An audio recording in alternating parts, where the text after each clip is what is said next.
hemoroid adalah penyakit ringan yang tidak menimbulkan gejala. Wasir dapat terjadi pada laki-laki dan perempuan, namun lebih sering menjangkiti ibu hamil, pasien dengan konstipasi atau diare kronik. Penyakit ini menyebabkan penderitanya tidak percaya diri dan terganggu. Benjolan pada bagian anus akan menimbulkan rasa tak nyaman pada saat duduk. Ukuran benjolan bisa kecil ataupun besar, tergantung pada kondisi wasir. Benjolan ini merupakan pembesaran dari pembuluh darah di dalamnya yang mengalami penekanan berulang kali. Jika wasir disertai keluhan pendarahan yang banyak, segera kunjungi dokter untuk memperoleh penanganan.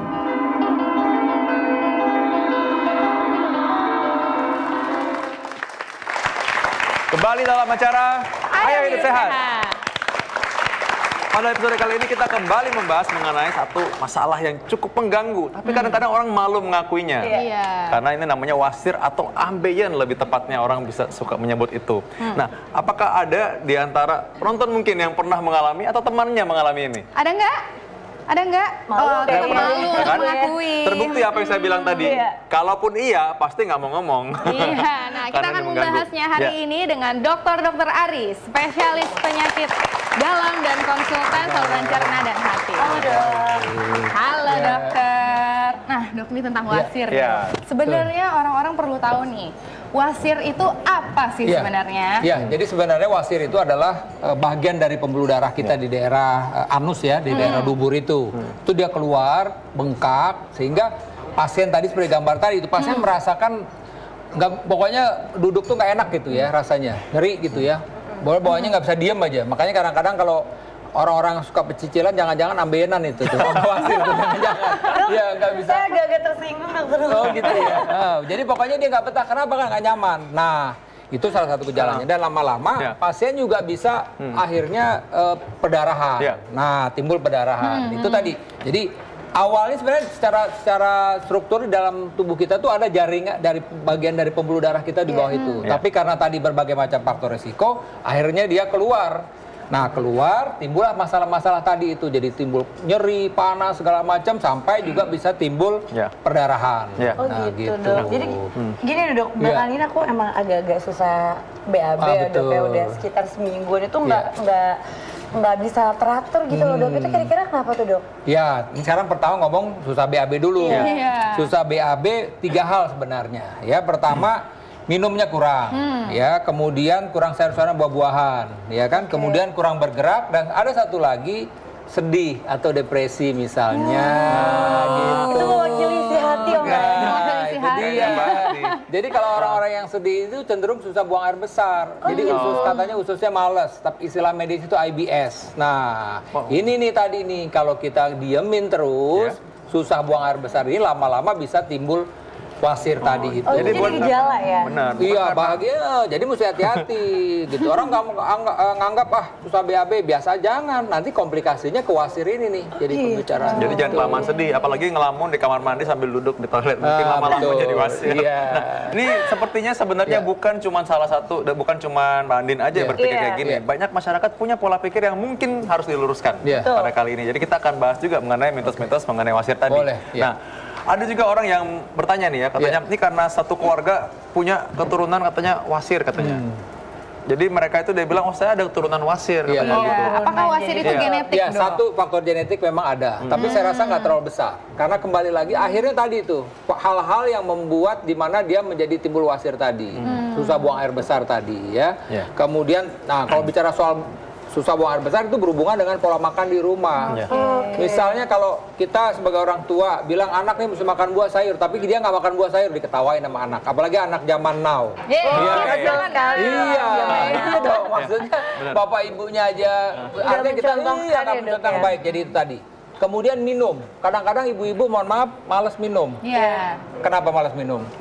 Ini buang banyak air kecil, pipis apalagi kalau di luar gitu, malas antar mikirnya dulu. Jadi sebelum buang air kecil udah mikir nih WC-nya bersih apa enggak, bau apa enggak. Jadi udah akhirnya udah malas minum. Nah itu tadi kurang minum, airnya susah buang air besar. Akhirnya tadi timbulnya wasir gitu. Oke, nah ini ada lagi nih dok, banyak sekali mitos-mitos, yaitu ada konsumsi makanan pedas bisa menyebabkan wasir. Apakah betul dok? Ya, sebenarnya menyebabkan wasir udah pasti salah. Nggak ada istilahnya makan pedas, justru kalau makan pedas yang sering BAB-nya lancar bisa jadi masalah lancar. Tapi juga gini juga, ada beberapa pasien-pasien yang bolak-balik mencret-mencret terus, itu bisa timbul juga tuh wasir tadi itu. Karena terpaksa kan, dipaksa-paksa terus juga ada.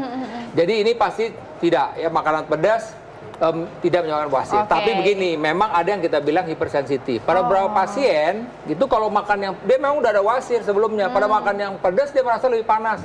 Dok, saya kok habis makan pedas rasanya panas, bisa. Tapi itu hipersensitif, tidak secara langsung tadi menyebabkan timbulnya wasir tadi. Jadi dok, BAB itu kalau dipaksakan juga, kalau misalkan kita kayak minum obat atau minum, sekarang kan lagi musim teh-teh untuk diet yang dipaksakan untuk sering banget, BAB itu juga bahaya ya dok? Iya, sebenarnya begini, bisa untuk kesempatan pertama, tapi nggak boleh sering-sering. Karena itu kan zat kimia juga, kita minum macam-macam kan. Yang penting apa sih masalahnya, kenapa kita susah buang air besar, itu dia yang penting tadi. Kalau tadi karena kurang geraknya, kurang makan sayur buahnya, kemudian tadi karena kurang minum, ya itu dulu diperbaikin dulu gitu. Jadi memang benar. Jangan ada bisa dipaksakan. BAB nggak bisa dipaksakan. Perasaan pun nggak boleh dipaksakan. Dokter Vito. Oke, ini ada lagi mitos. Wasir dapat terjadi jika sering duduk di lantai yang dingin. Nah, ini udah pasti tidak. Tapi sekali lagi memang faktor risiko pada orang-orang yang sepanjang hari duduk itu juga bisa beresiko untuk terjadi wasir. Oleh karena itu dianjurkan ngetik-ngetik ya 2 jam, kalau bisa berdiri 15 menit. Kita juga nih kalau dudurin jangan kelamaan juga nih. Karena banyak, oleh karena itu kan salah satu syarat mungkin kalau mau masuk ABRI atau polisi itu syarat-syaratnya dia nggak boleh kena wasir. Kenapa? Karena tugasnya kan berdiri dalam waktu lama. Nah, berdiri waktu lama ini pun juga bisa menjadi faktor resiko gitu ya. Jadi nanti kita udah lama ntar duduk ya, jangan. Soalnya nanti kita ngomongin wasir, kita kena wasir. Tenang, cuma sejam dok. Selanjutnya ini ada mitos, yaitu hanya orang lanjut usia yang mengalami wasir. Ini juga tidak. Tapi memang disebutkan semakin tinggi usia semakin beresiko untuk kena wasir. Tapi kita mesti informasi umumnya banyak. Artinya memang disebutkan sampai umur 50 itu 50% kena. Makin tinggi usia makin kemungkinannya kena. Karena apa? Karena cenderung kan kalau kita orang tua itu kan udah geraknya udah susah karena udah lutut udah sakit misalnya, ya kan. Kemudian juga mungkin juga minum juga jadi males, ya kan. Nah, inilah bahwa orang tua memang beresiko untuk susah buang air besar. Ya dok, seberapa bahayanya kah penyakit wasir ini sendiri sih dok sebenarnya? Ya, berbahayanya adalah tadi itu, kalau dia bolak-balik akhirnya infeksi, ya kan, itu satu. Kemudian juga ada pasien saya perdarahannya terlalu besar, ya terlalu banyak begitu sampai HB-nya ngedrop. Ada juga pernah seperti itu, jadi HB-nya tuh turun. Oh gitu. Ya, jadi anemia, datang udah pucat. Ternyata setelah dilakukan pemeriksaan, dilakukan kolonoskopi, cuman karena ambeien saja. Nah, jadi itu tadi tuh, jadi bisa dari yang ringan sampai dengan yang berat. Jadi sekali lagi nggak boleh dianggap remeh nih masalah wasir ini. Oke, ini ada lagi nih dok, mitos seputar wasir. Wasir dapat sebabkan kanker. Ya, jadi wasir nggak ada hubungannya sama kanker. Tidak ada hubungannya. Cuman saya mesti sampaikan, ya ada beberapa pasien juga itu memang ada wasir di bawahnya.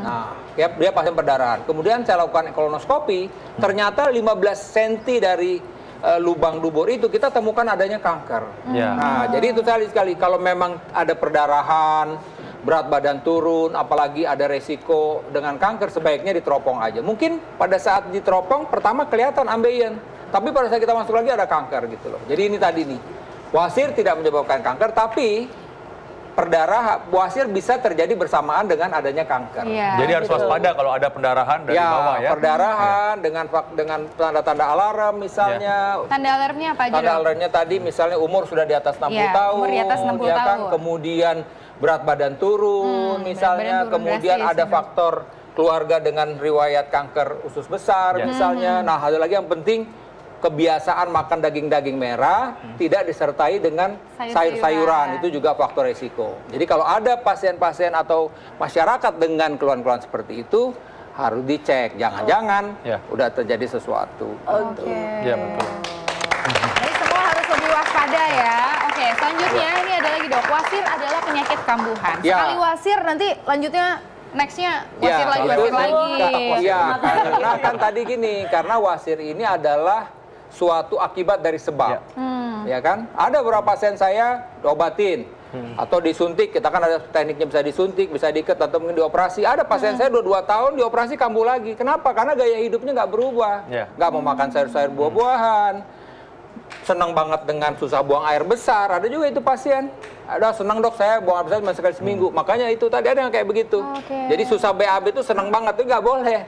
Ya karena itu tadi bisa beresiko. Jadi kalau kita tidak waspada, walaupun sudah diobatin, maka dia memang akan kambuh lagi wasirnya. Jadi kembali ke lifestyle-nya. Gaya hidup bisa diubah. Jadi kita mengobati nggak akan ada habisnya. Itu pencegahan lebih bagus daripada pengobatan.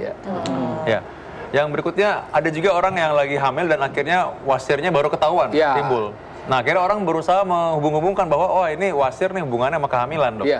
Ya jadi gini, memang kan gini, kita bicara soal kan pertama adanya janin ya pada itu. Nah itu memang memberikan tekanan pada bagian bawah dari daerah panggul kita ya. Kita bilang poros usus kita itu daerah anus. Nah ini tekanan-tekanan ini membuat memang bisa saja itu tadi yang memang sudah ada bakat untuk terjadinya wasir tadi keluar tuh wasirnya gitu. Jadi memang berapa pasien tuh bersamaan bisa atau memang pada saat proses melahirkan sendiri mengedan. Nah, mengedan itu kan dia paksa itu buang air besar yang keluar misalnya, itu juga memaksa bisa menginjus keluarnya tadi si ambeien tadi itu, si wasir tadi itu. Jadi wasir ini sebuah bentuk gitu ya? Iya, suatu rangkaian pembuluh darah sebenarnya. Pembuluh darah, ya kan tadi karena tekanan segala macam, dia akhirnya keluar. Jadi kita bilang bantalan, jadi bantalan pembuluh darah sebenarnya dia keluar gitu loh. Jadi ya tadi tergantung faktor risikonya. Ya kalau gaya hidup kita sehat, ya nggak ada masalah. Bagaimana nih, apakah setiap ibu-ibu hamil kena wasir? Nggak juga. Ya kembali lagi, kan banyak ibu-ibu Ibu Abdurrahman hamil-hamil pertama tuh males bergerak sedikit, gue lagi hamil, jadi akhirnya nggak mau bergerak, itu bahaya. Yang nggak hamil juga kadang-kadang malas bergerak. Nah itu dia. Dokter kita curhat ya. Enggak.